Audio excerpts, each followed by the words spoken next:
जहां हर बच्चे में एक नई उम्मीद बसती है, जहां सीमाएं नहीं सिर्फ संभावनाएं देखी जाती है।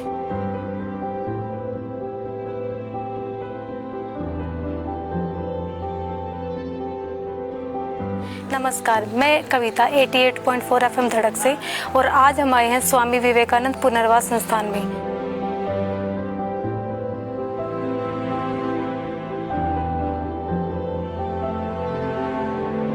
जहां विशेष आवश्यकता वाले बच्चों का भविष्य प्यार, धैर्य और समर्पण से गढ़ा जाता है। तो आइए जानते हैं यहाँ के बारे में।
सर, आपकी संस्था में किन किन दिव्यांग बच्चों के लिए मतलब एक्टिविटी करवाई जाती है? जी बिल्कुल, हमारे यहाँ संस्थान में मुख्यतः मानसिक विमंडित, जी सर, मुख बधिर, सेरेब्रल पाल्सी जिनको अपन बोलते हैं, जिन बच्चों के हाथों में पैरों में लकवा होता है, और खास तौर से डाउन सिंड्रोम भी बच्चे इसमें रहते हैं, और IQ लेवल के कुछ बच्चे, इस तरीके से इन बच्चों को प्रशिक्षण दिया जाता है। ठीक है सर।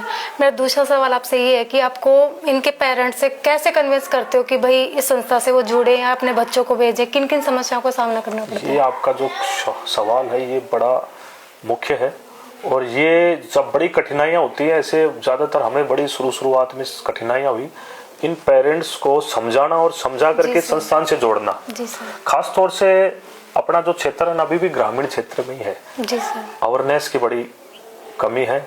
बहुत सारे पेरेंट्स समझदार हैं, उनका सपोर्ट रहा और सपोर्ट हो रहा तो बच्चों में परिवर्तन रहा, लेकिन कई पेरेंट्स ऐसे भी रहे कि उनको ये लगता था कि हमारा अगर बच्चा दिव्यांग है तो उनको घर पे रखा जाता था। पड़ोस में शादियां हैं तो वहाँ शादियों में नहीं लेके जाते थे, या कोई प्रोग्राम होता है तो वहाँ नहीं लेके जाते थे। हाँ सर, तो हमने महसूस करते थे कि लोग हमारे बारे में क्या सोचेंगे। हमने कहा कि ये आप इस चीज के बारे में ना सोचे, बच्चों को हमें सिखाना है। आप हर जगह उनको लेके जाओ, और ख़ास तौर से हमारी संस्था में आने के बाद जब हमारे विभिन्न प्रकार के प्रोग्राम्स होते हैं, बच्चे बाहर भी गए हैं और धरातल पे बहुत सारी गतिविधियां होती हैं, यहाँ भी कई कार्यक्रम में बच्चे भाग लेते हैं, तो वहाँ बच्चों में सीखने को मिलता है। सामाजिक विकास बहुत जरूरी होता है, उसके लिए इन बच्चों को वहाँ तक जाना, सीखना। जैसे रेलवे स्टेशन पे बच्चा गया तो रेलवे स्टेशन की गतिविधियां सीखता है, बस स्टैंड की गतिविधियां, मार्केट की गतिविधियां, इसलिए उन बच्चों को एक्टिविटी से ही सिखा सकते हैं। बिल्कुल सर। अब तो काफी परिवर्तन है पेरेंट्स में, और लेकिन हमें बड़ी कठिनाइयां हुई, लेकिन अब अवेयरनेस है, लेकिन फिर भी बहुत जरूरी है, क्योंकि खास तौर से माता पिता सोचते हैं कि इन बच्चों को सिखाया नहीं जा सकता। इनको आज भी कहते भाई कोई विकलांग है, कोई मंदबुद्धि है, तो वो उनको सिर्फ हम ही उस चीज को प्रॉब्लम फेस कर सकते हैं, लेकिन धीरे धीरे उनको सिखाया जा सकता है, उनको परिवर्तन में लाया जा सकता है। सर, आपको इस संस्था को चलाने के लिए कहाँ से प्रेरणा मिली थी? जी, बहुत बढ़िया आपने सवाल किया। दरअसल मैंने 2000 अपने ग्रेजुएशन करने के बाद 2012-13 में, जी सर, 11-12-13 2 वर्षीय हमने एक शिक्षा प्राप्त करी थी। जैसे चाहे वो टीचर का होता है तो सामान्य में होता है, विशेष शिक्षा अपन ने अजमेर से एक डिप्लोमा किया था। तो वहीं से जब वो उन बच्चों के साथ काम करते हैं, प्रैक्टिकल करते हैं, और वहाँ सीख जाते हैं कि बच्चों को कैसे पढ़ाया जाता है, तो दिमाग में ये था कि अपन को एक छोटा स्कूल अपने क्षेत्र में शुरू करेंगे, क्योंकि ऐसा देखा गया था कि बहुत सारे बच्चे ऐसे हैं जो स्कूल से नहीं जुड़े होते, जिनका सामाजिक स्तर बहुत कम होता है, व्यक्तिगत स्तर मान के चले, और ख़ास तौर से उन बच्चों को जो सुविधाएं मिलनी चाहिए वो भी कम होता है। तो 2015 से डिग्री करने के बाद 15 से हमने शुरू कर दिया था। 2 साल मैंने राजस्थान महिला कल्याण मंडल छात्रावास में अनुभव प्राप्त किया था पुष्कर में। वहाँ काम करते मैंने सीखा था कि कैसे स्कूल संचालित की जाती है। वहाँ सीखने के बाद यहाँ 2015 में विमंदित बच्चों का स्कूल शुरू किया। 5 बच्चों से शुरू किया गया था, 120 बच्चों पे काम किया है। और उसमें क्या होता है कि इस प्रकार के बच्चे जब शुरुआत से जुड़ते हैं तो माँ बाप भेजते ही नहीं है, डरते हैं कि भाई पता नहीं क्या हो जाएगा क्या नहीं होगा। लेकिन उनसे रिक्वेस्ट करके जैसे तैसे करके एक बार गाड़ी में बैठा के लाना, घर की दहलीज से उठाना और घर की दहलीज में छोड़ना। दिन में 4 घंटे उनको एक्टिविटी कराने के बाद फिर उन बच्चों को घर पे वापस। तो उसमें व्यक्तिगत, सामाजिक और उसमें शैक्षणिक और फिजियोथेरेपी, स्पीच थेरेपी सारी चीज मैं करवाता था।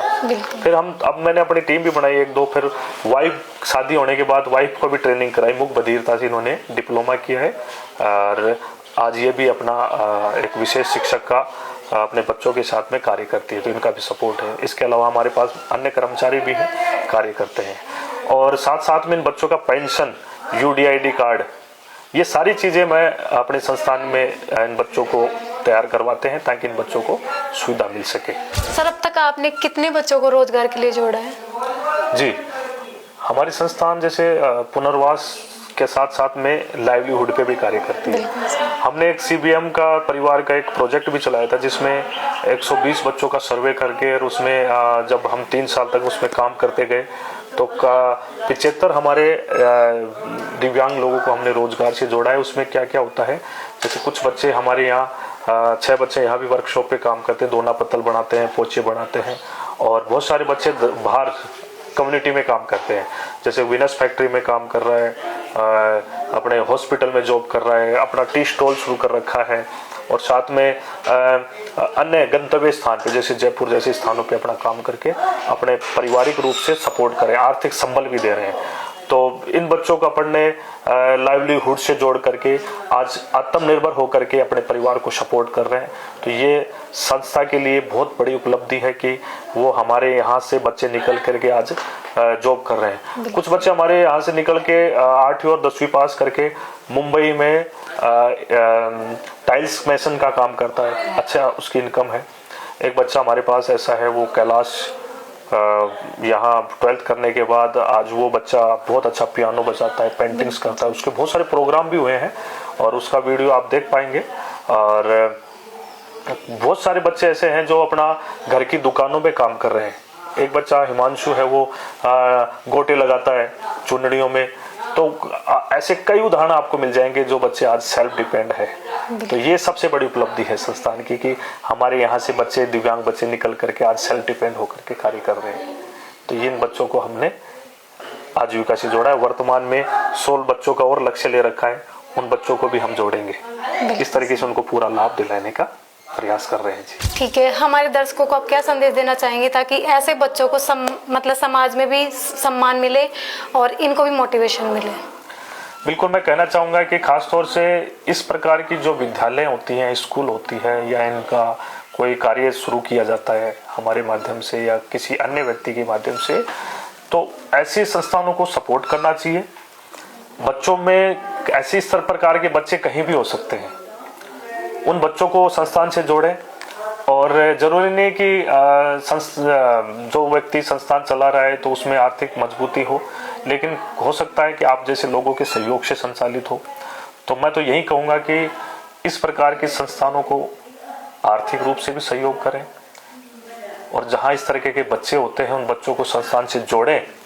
और विभिन्न प्रकार की समस्याओं का सामने हमें एक सेंटर चलाते हुए महसूस किया है, कर भी रहे हैं। खास तौर से क्योंकि जब यहाँ ऐसा स्कूल चलता है तो उसमें वाहन भी चलता है, बिल्डिंग भी किराए की होती है, शिक्षक भी एज ए उसमें वेतन होता है, और विभिन्न प्रकार के खर्चे इन बच्चों को हॉस्टल की व्यवस्थाएं भी होती हैं।